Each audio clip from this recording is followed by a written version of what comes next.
Assalamualaikum warahmatullahi wabarakatuh. Bersama kesulitan, ada kemudahan. Dan salam manis. Matematika, nikmat sekali. Berjumpa lagi dengan saya Pak Zaki Hidayat. Kali ini saya akan menjelaskan tentang materi bab pertama kelas 12 wajib, yaitu statistika dasar. Materi konsepnya adalah konsep dasar tabel distribusi frekuensi data kelompok.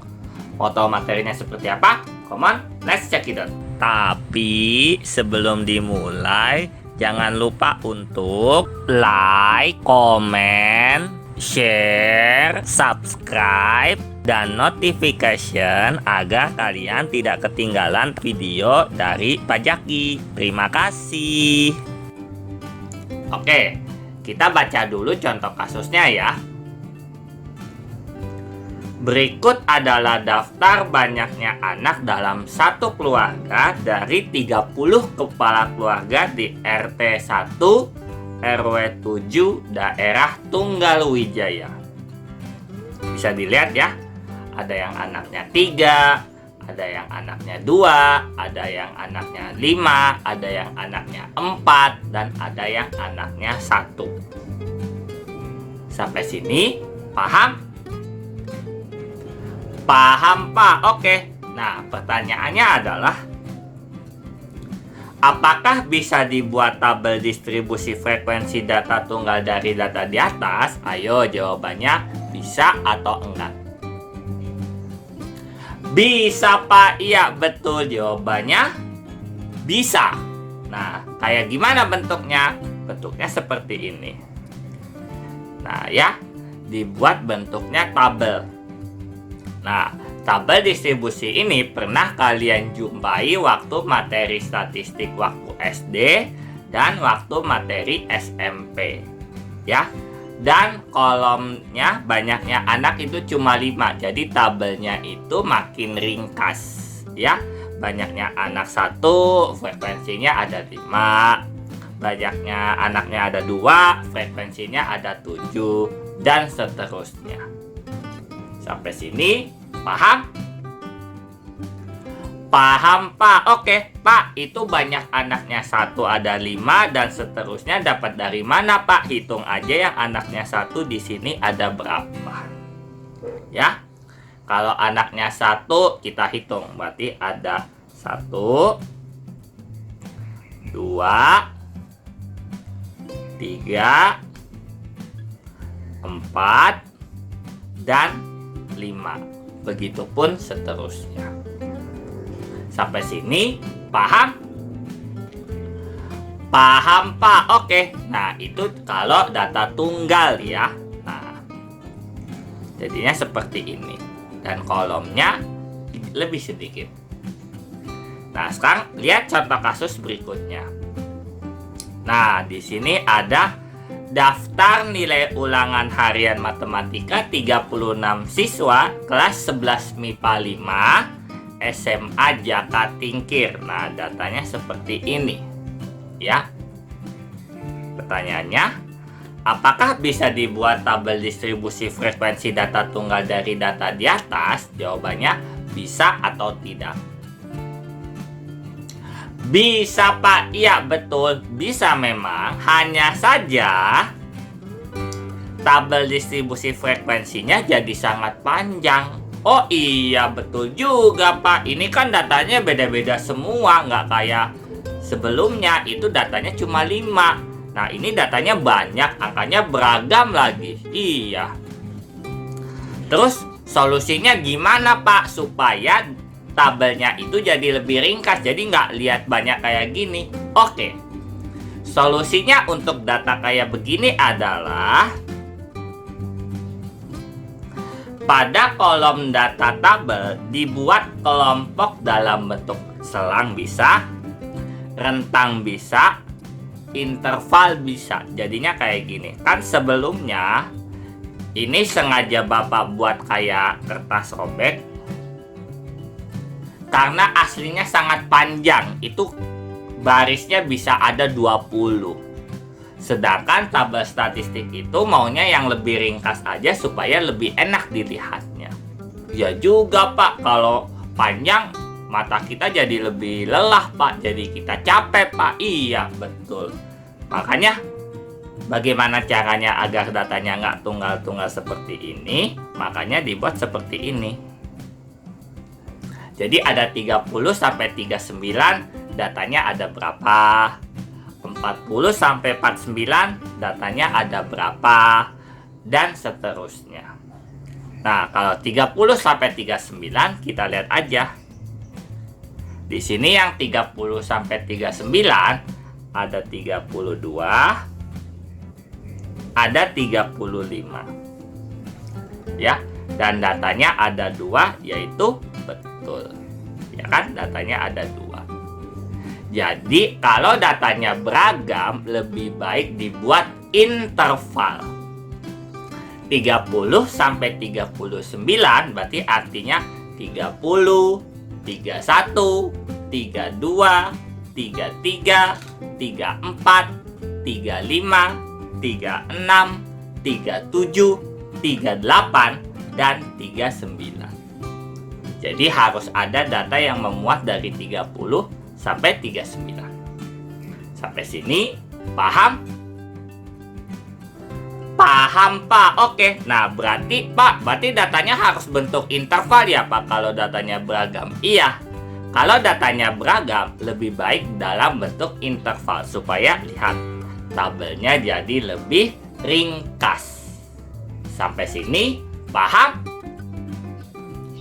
Paham, Pak. Oke. Nah, berarti ini yang dinamakan data tabel distribusi data kelompok. Jadi pengertiannya adalah tabel distribusi frekuensi data kelompok adalah penyajian statistik data berkelompok dalam bentuk tabel di mana setiap data dikelompokkan dalam kelas atau interval.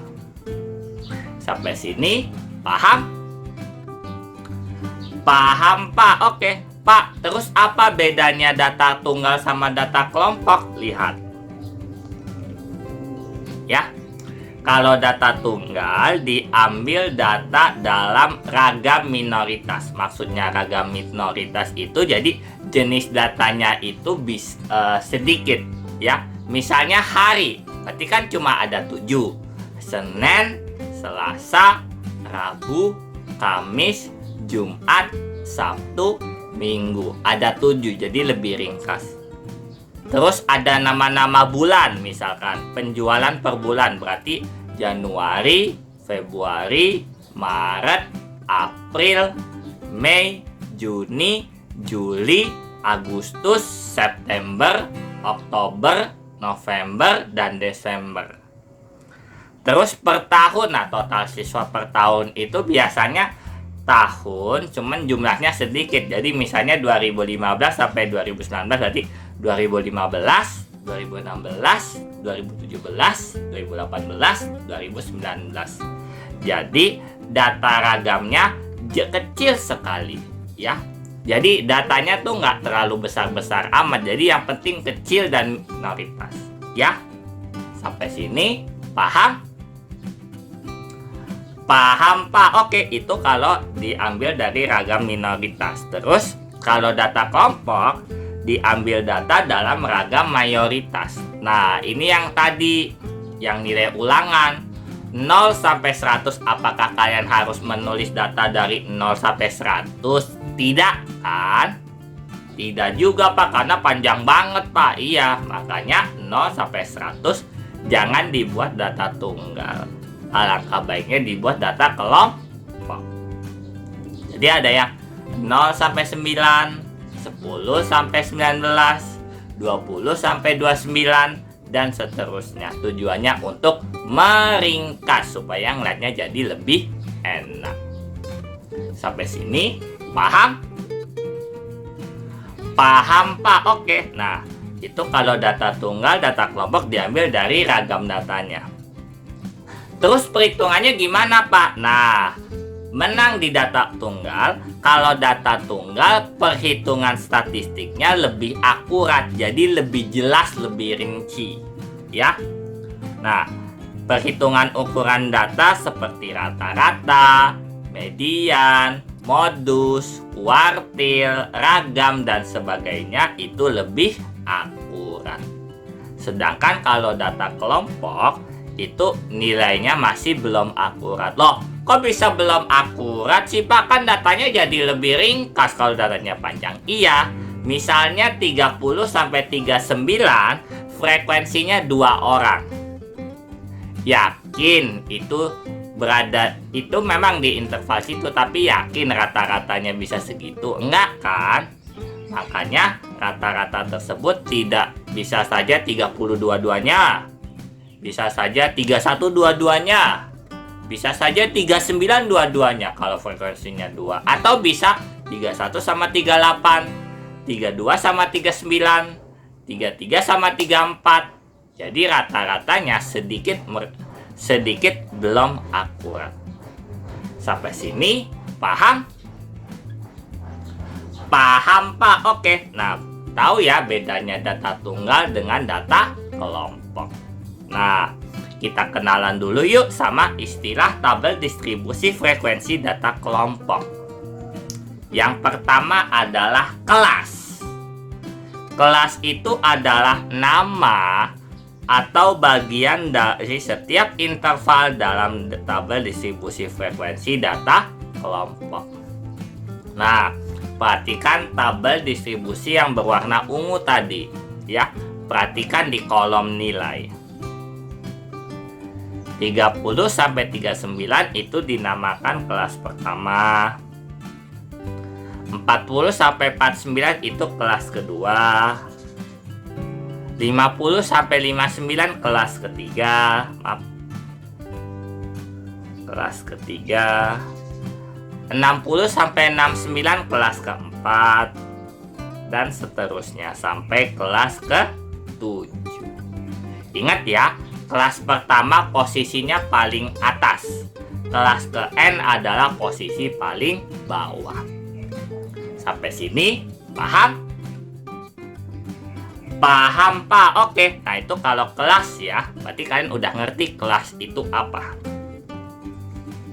Yang kedua, total kelas atau biasanya dibilang banyak kelas. Total kelas adalah banyaknya kelas atau kelompok dalam tabel distribusi frekuensi data kelompok. Nah, lihat tabelnya. Kita hitung yuk kelasnya ada berapa? 1, 2, 3, 4, 5, 6, dan 7. Berarti total kelas dalam tabel tersebut ada 7. Sampai sini paham? Paham Pak? Oke. Nah berarti udah tahu ya total kelas atau banyak kelas gimana.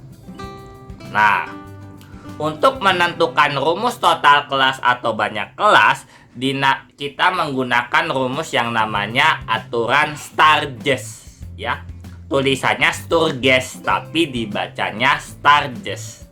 Yaitu rumusnya adalah K sama dengan 1 ditambah 3,3 dikalikan logaritma N, di mana K adalah banyaknya kelas atau total kelas dan N adalah banyaknya data. Sampai sini paham?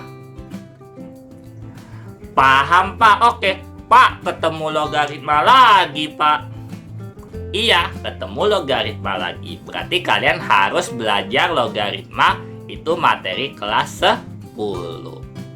Jadi kalian harus paham yang namanya logaritma. Tapi tenang saja, logaritmanya untungnya yang sifatnya perkalian dan perpangkatan. Jadi nggak terlalu ribet. Ya. Sampai sini paham? Paham Pak? Oke. Nah berarti logaritma itu tidak hanya dengan pelajaran materi matematika saja, tapi bisa digunakan untuk materi statistika. Terus dari kimia menentukan asam dan basa. Untuk materi fisika misalnya mengukur kebisingan suara. Nah, logaritma itu juga digunakan dalam kehidupan sehari-hari. Sampai sini paham? Paham, Pak? Oke. Nah, berarti kita harus paham logaritma dong, Pak. Iya, betul. Berarti kita harus paham materi logaritma. Ya, itu kalau banyak kelas. Sekarang nomor 3 yaitu batas kelas. Batas kelas adalah nilai ujung yang terdapat pada tiap kelas. Nilai ujung bawah dinamakan batas bawah, nilai ujung atas dinamakan batas atas. Nah, perhatikan tabel lagi. Ya. Kita lihat dari kelas pertama. Nah, kelas pertama yang mana? Yang ini. Nah, paling kecil 30 atau 39 kan dari kelas pertama.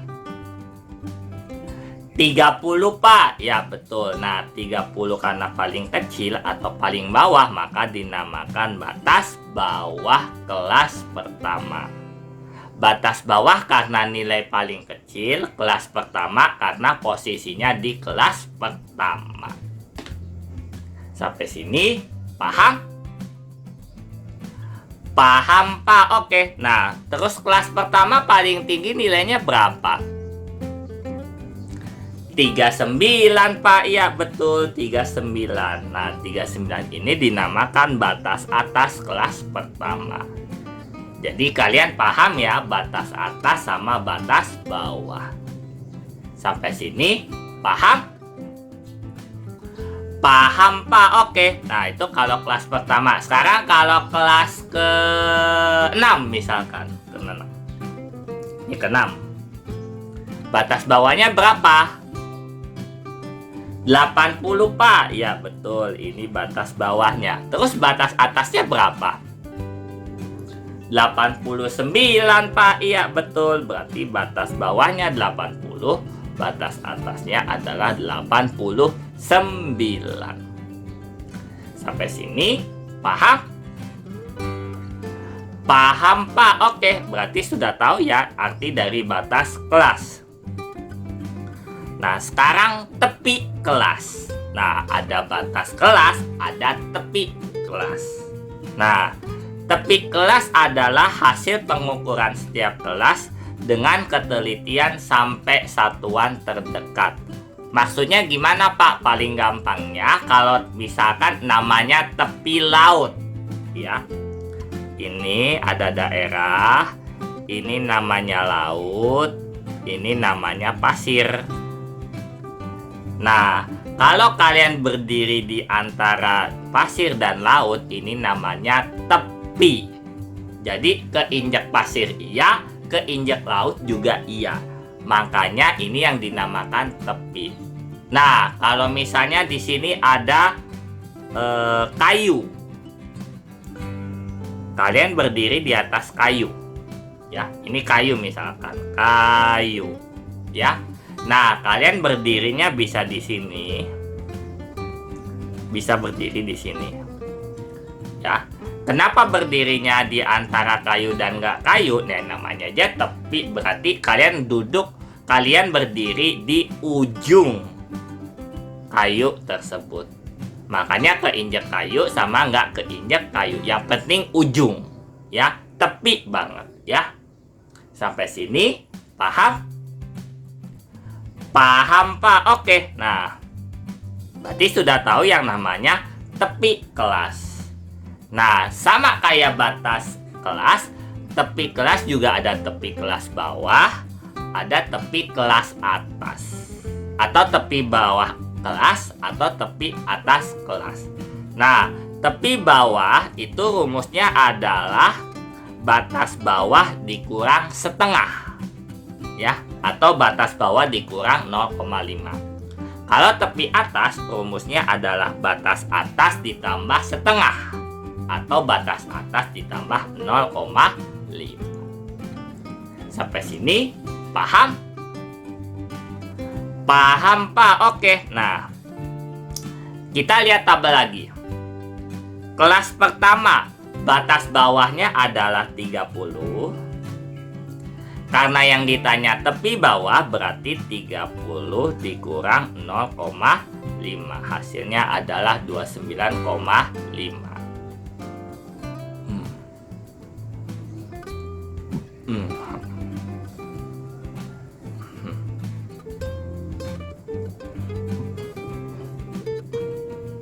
Sampai sini paham? Paham, Pak? Oke, nah itu kalau tepi bawah. Kalau tepi atas, kelas pertama kan 39. Tinggal jumlahin aja, berarti 39 tambah 0,5. Hasilnya adalah 39,5. Sampai sini paham? Paham, Pak? Oke, itu kalau tepi atas dan tepi bawah kelas pertama. Sekarang kalau tepi atas, tepi bawah kelas kelima misalkan. Nih, di sini 5. Berarti tepi bawahnya berapa? 69,5, Pak. Iya, betul, karena batas bawahnya 70 dikurang 0,5, jadi tepi bawah kelas 5 adalah 69,5. Nah, tepi atasnya berapa? 79,5, Pak. Iya, betul. Tepi atasnya adalah 79,5. Sampai sini paham? Paham, Pak? Oke. Nah, itu kalau tepi kelas, ya. Jadi kalian paham ya tepi kelas itu apa? Oke. Sekarang lebar ini namanya macam-macam ya. Ada yang dibilang lebar kelas, panjang kelas, atau interval.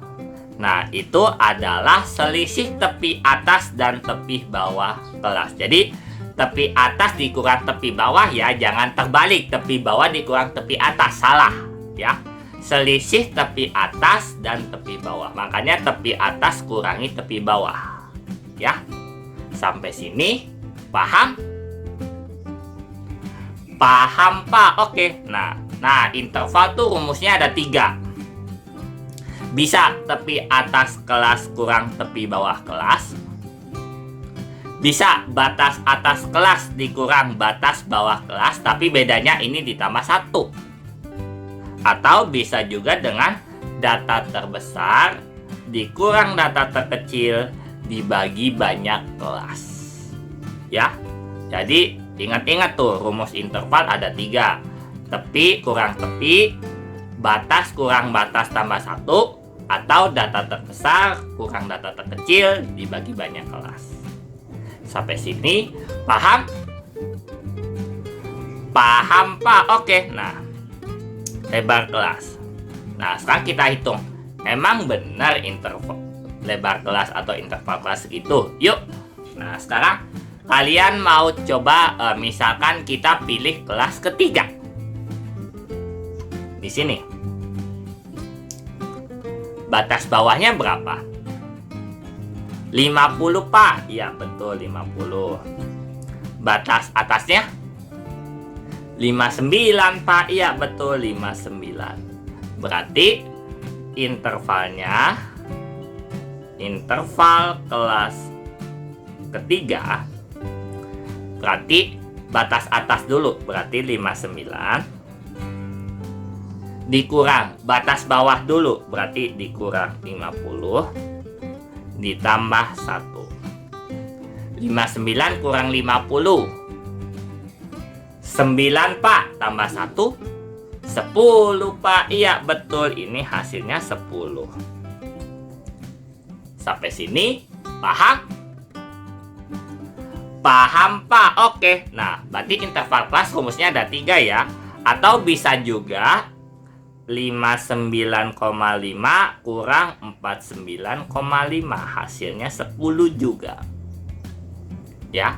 Atau bisa juga kalian hitung dari 50 sampai 59 itu ada berapa? Berarti 50, 51, 52, 53, 54, 55, 56, 57, 58, dan 59. Itu pasti datanya ada 10. Oh gitu ya Pak, interval. Iya betul. Jadi kalian terserah mau tepi atas kurang tepi bawah boleh.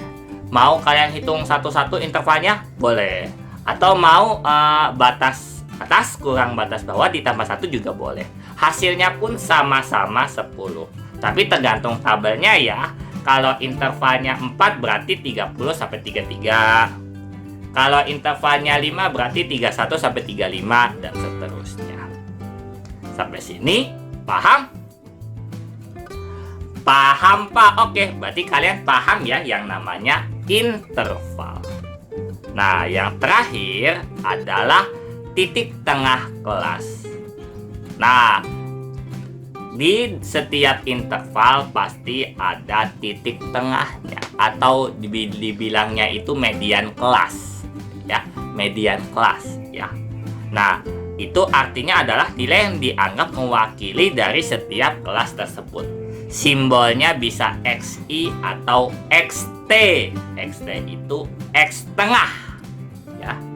Nah, rumusnya adalah batas atas kelas tambah batas bawah kelas dibagi 2. Ya namanya aja median berarti pasti di tengah-tengah. Berarti rata-rata batas atas sama batas bawah dibagi 2. Sampai sini paham? Paham Pak? Oke. Nah, dari tabel dilihat. Titik tengah kelas pertama berarti 39 tambah 30 bagi 2. Berarti hasilnya 34,5. Titik tengah kelas kelima yang ini berarti 79 ditambah 70 dibagi 2. Hasilnya 74,5. Titik tengah kelas misalnya kelas keempat berarti 69 tambah 60 per 2. Hasilnya pun 64,5 dan seterusnya. Sampai sini paham? Paham Pak? Oke, nah berarti kalian paham ya konsep dasar dari distribusi frekuensi data kelompok. Latihannya seperti apa? Kita lihat video selanjutnya. Dan ingatlah teman-teman, sebaik-baiknya manusia adalah manusia yang bermanfaat untuk orang lain. Saya Pak Zaki Hidayat undur diri terlebih dahulu. Wassalamualaikum warahmatullahi wabarakatuh. Salam manis.